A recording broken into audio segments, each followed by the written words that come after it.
Alright guys, what's happening? So my top 5 WWE, WWFE superstars of the Attitude Era. You're allowed to disagree, but you're not simply allowed to put, nah, that's rubbish in the comments below. I mean, you know, I'm not going to come over there and break your fingers. Or am I? All you got to do is leave your top 5 in the comments below and we'll have a little bit of a chat about it and see what we can come up with. So, number 5. Controversial choice to kick us off.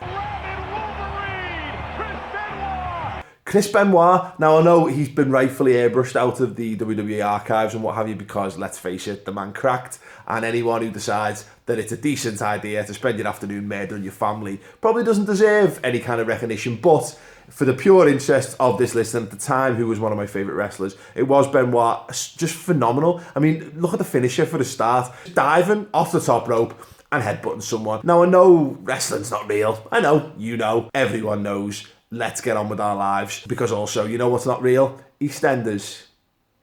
Which would you rather watch? Men flying off top turnbuckles, headbutting people? Or people in the Queen Vic doing... I don't know. I don't watch EastEnders. The crippler, crossface, everyone practiced that move. Some of the phenomenal matches that he had. He goes in at number 5. Number 4. XPac. He promised so much and he delivered a fair bit on it, to be honest, apart from that weird period where he was in a tag team with Kane. The D-Generation X stuff obviously stands out. The fact that he therefore had the second best music in the WWE at the time. Don't know what it was about him, but he was cool. You always got the impression that even though DX were a bit mad, you got the impression that he was genuinely a psycho. And the fact that he was the 1-2-3 kid. I remember being a kid and seeing that match when he got the win over Razor Ramon and being like, oh, wow, it's earth-shattering. Scripted, you know. So when they announced him as a member of DX, when they revamped it, absolutely blown away to see him come back. And he was only the kid at the time. And JR going mad. No, he goes in. Defo X-Pac. Defo number 4. 3. It's Kurt Angle! Now I know the Attitude Era was all about, you know, boobs. It was an interesting time for Kurt Angle, and what he became was, although he was he had all the 3 eyes bollocks, and he had some great matches, and he proved himself to be a fantastic wrestler, you know, Olympic gold medalist and all that shit. But the best thing about him was when they turned him into a sort of comedy character, and the fact that he was able to pull it off. Now they've gone down the line, he's got a skinhead now, and I think they tried to pay up a bit more of the badass angle, but no, when he's there with a little teeny tiny cowboy hat on and he's riding the milk truck down, no, I mean, that added into the fact that he's, you know, arguably one of the better wrestlers that the WWE have ever had as well. So no, Kurt Angle for me all day long. Number 2.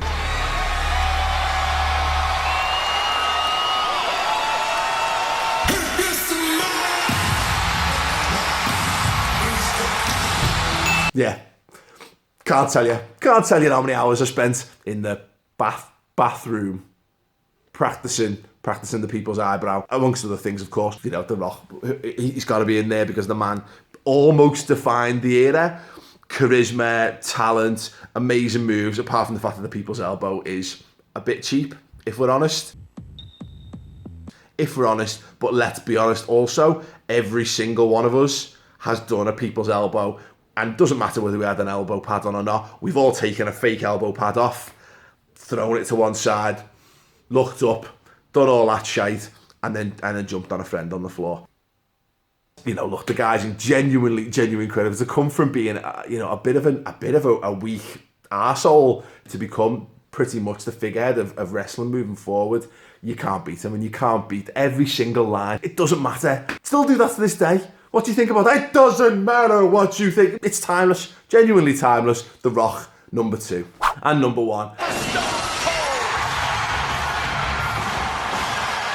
It's the most obvious answer you could possibly have for this, because the man who is the Attitude Era is in fact Mr. Stone Cold Steve Austin. It was an era when, you know, I grew up watching, you know, Hulk Hogan and the Ultimate Warrior and Bret Hart, and you had these guys who, you know, you had good guys and you had bad guys, and to have the anti-hero, now it's taken for granted now. It's happened in comics, it's happened in movies, but it was groundbreaking at the time to have someone who was so much of just a bad dickhead.